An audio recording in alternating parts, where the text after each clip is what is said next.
Hello, everyone. This is Luis Concepcion from Strategic Profit Line Trading, coming to you with the plan of the week for week number 34. As always, here's our disclosures. Understand that this content is for educational purposes only. I'm not providing any investment advice. This information is not tailored to any one individual. Everybody must understand their time horizon for trading and investing. Past performance does not guarantee future results, and all investments involve risk. Here's our agenda for the week. I'll be covering the news, providing a market overview over the indices, and earnings season is winding down. So, you know, we're going to prepare for that with 177 companies reporting earnings this week. Here's our results for week 33, provided 14 zones. It was a pretty slow week. We went 1-0 in stocks and 1-0 in options. We had two companies close in the zone on Friday, those being Gold and Inta. Here's the outlook for this week on earnings. Got a lot of actually got more zones than last week, given the companies that are reporting this week. So we're prepared for that.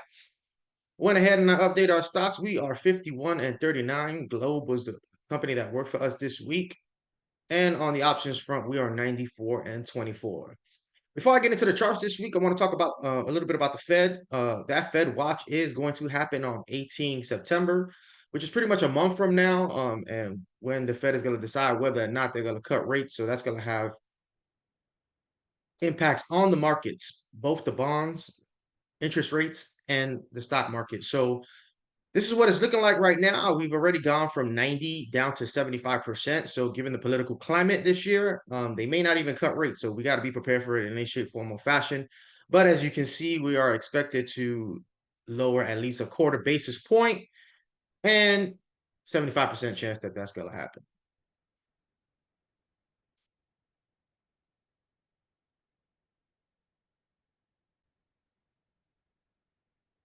Moving into the news for the week, as you can see on Monday, we have nothing impacting our markets. Tuesday is also not going to be impacted by the U.S. markets. For those of you trading futures and Forex, understand the Canadian dollar will be impacted pre-market. Moving on to Wednesday. Wednesday is going to be the first day that we're going to be affected by some volatility, and it's going to be midday. So be mindful of that. We got the FOMC minutes at 11 o'clock. Then moving on to Thursday, a little bit more volatility.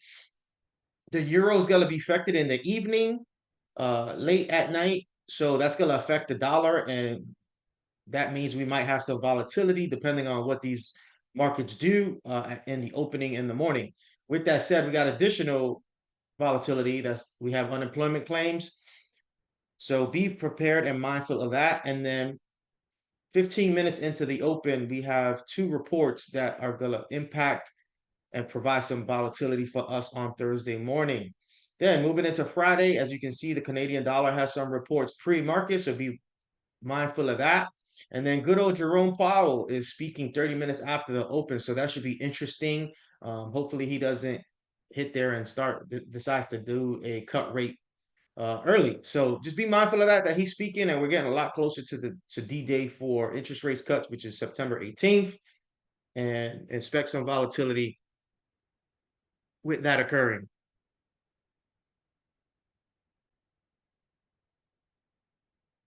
All right, moving into the charts for the week, we're starting with the SPX. As you can see, 2 weeks ago, it was the end of the world, and it came right into our zone.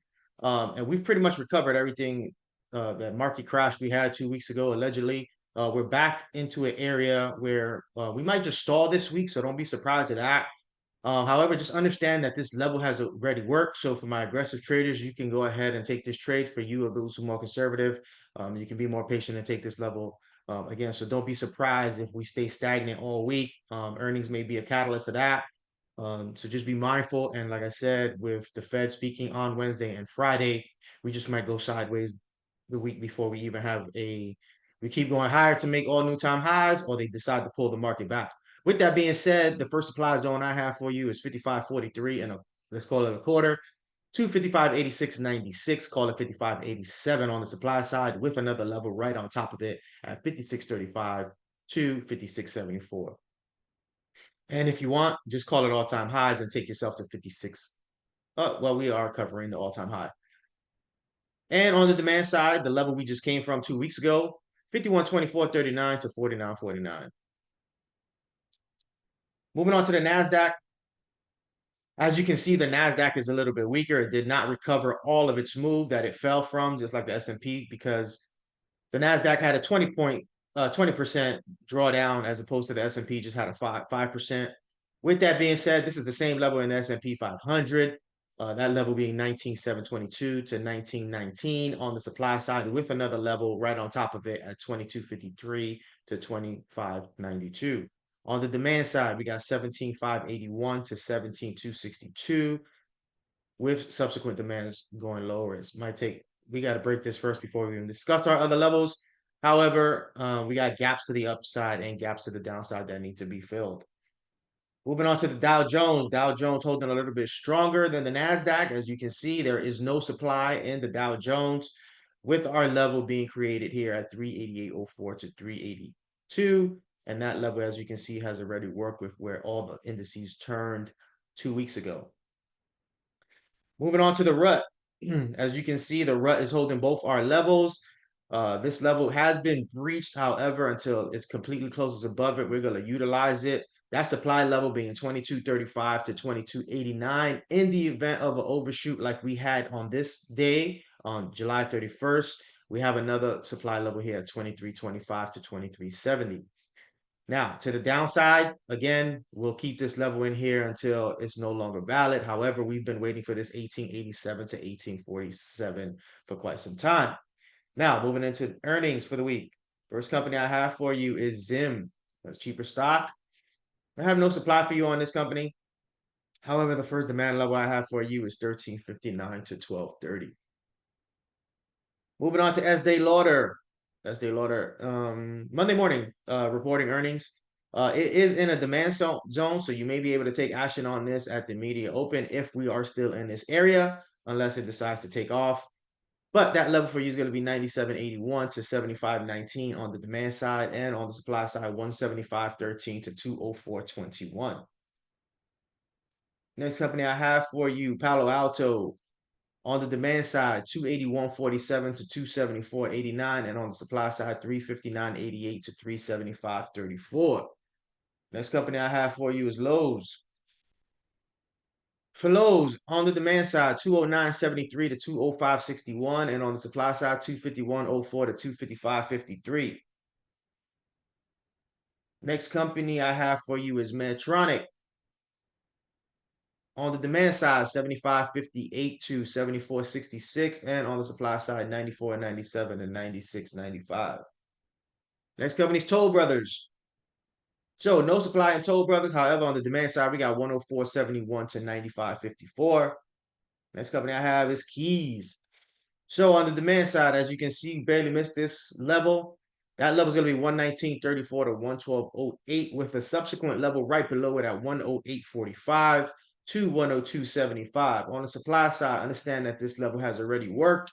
However, 159.32 to 162.82, with another level right above it at 167.62 to 170.69. Next company is Target.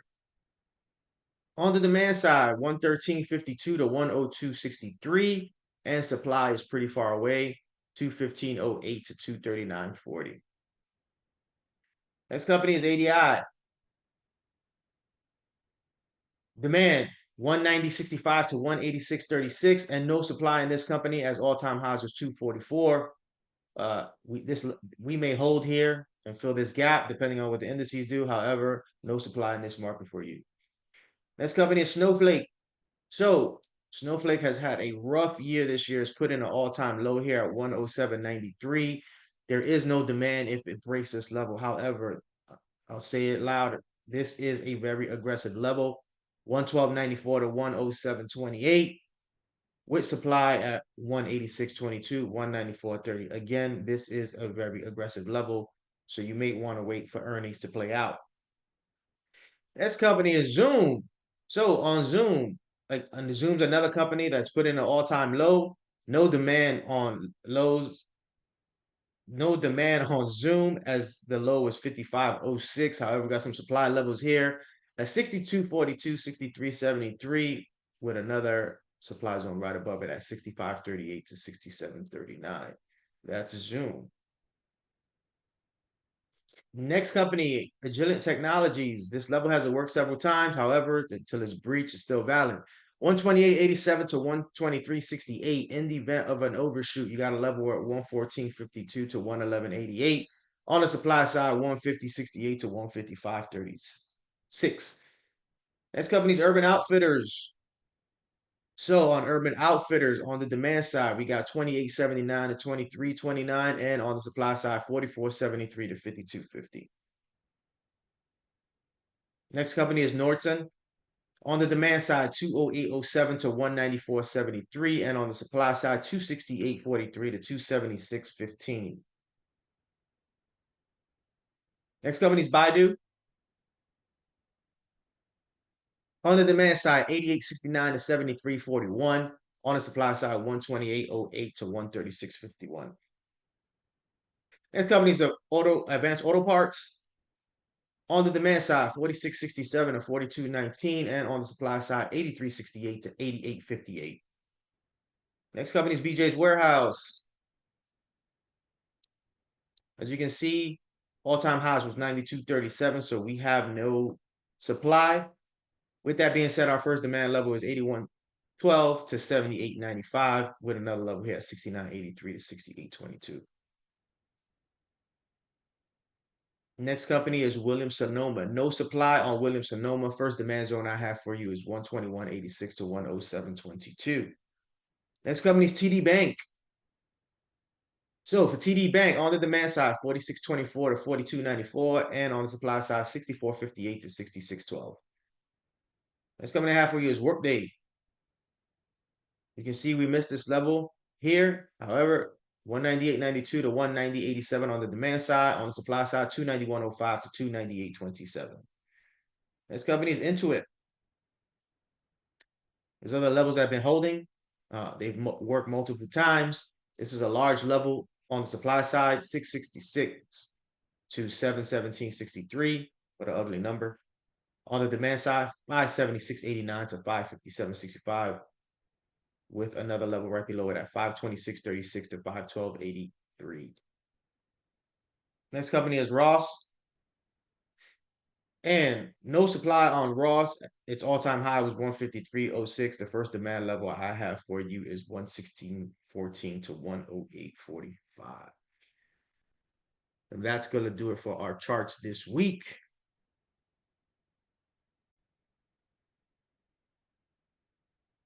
With that being said, here is my contact information. Go ahead and check out the website for upcoming courses that I may have. If you have any questions, comments, or concerns, feel free to email me. If you're not doing so already, go ahead and follow me on social media for updated trades throughout the week. If you haven't done so already, do me a favor and hit that like and subscribe button. Till next time, happy trading. See you next week.